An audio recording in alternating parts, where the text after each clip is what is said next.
ബിടെക്കാണ് പഠിച്ചത്. ബിടെക്ക് തിരുവനന്തപുരത്തായിരുന്നു. അത് കഴിഞ്ഞ് പിന്നെ ജോലി പ്രത്യേകിച്ചൊന്നും സെറ്റായില്ല. അങ്ങനെ കുറച്ച് കാലം നടന്ന് അതിൻ്റെ ശേഷം ജോലി കയറി ഏകദേശം 1 വർഷം കഴിഞ്ഞതിന് ശേഷമാണ് നാട്ടിൽ വന്നത്. അപ്പോഴാണ് PSCയെ കുറിച്ചൊക്കെ ചിന്തിച്ച് അങ്ങനെ മലപ്പുറത്ത് വന്ന് ഒരു 5-6 മാസം ക്ലാസ്സിന് കയറി.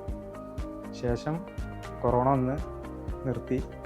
പിന്നെ കുറച്ച് കാലം വേറെ ചില സ്ഥലത്തൊക്കെ റൂം എടുത്ത് പഠിച്ച് അങ്ങനെ പഠിപ്പ് കണ്ടിന്യൂ ആയിരുന്നു. എന്നാലും അല്ലാതെ നിർത്തിയിട്ടില്ല. അങ്ങനെ പിന്നീട് മലപ്പുറം ഐസിൽ വന്ന് അവിടെ റീഡിങ്ങിന് വന്നിരുന്നു കുറേ കാലം. കുറേ കൂട്ടുകാരൊക്കെ ഉണ്ടായിരുന്നു. അപ്പോൾ അവിടെ ഒരുമിച്ചിരുന്ന് പഠിച്ച് അങ്ങനെയാണ് കിട്ടിയത്.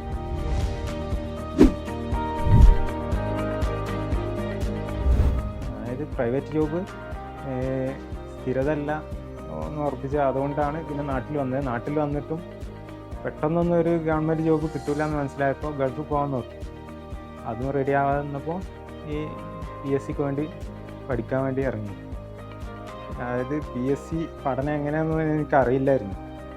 അപ്പോൾ കൂട്ടുകാർ പറഞ്ഞ് കേസ് നല്ല ഇൻസ്റ്റിറ്റ്യൂഷനാണ്, കാര്യങ്ങൾ അങ്ങനെയൊക്കെ പറഞ്ഞുകൊണ്ട് ഇവിടെ വന്ന് ചേർന്നു. അങ്ങനെ ഞാൻ LDC ബാച്ചിലാണ് ചേർന്നത് മലപ്പുറത്ത്. അപ്പോൾ LDC വിചാരിച്ച അത്ര റാങ്ക് ലഭിച്ചില്ല. പക്ഷേ ആ ഒരു ബാച്ച് കൊണ്ട് തന്നെ എനിക്ക് CPOയിൽ ഇത്ര റാങ്ക് 38ാം റാങ്കിലെത്താൻ സാധിച്ചതാണ്.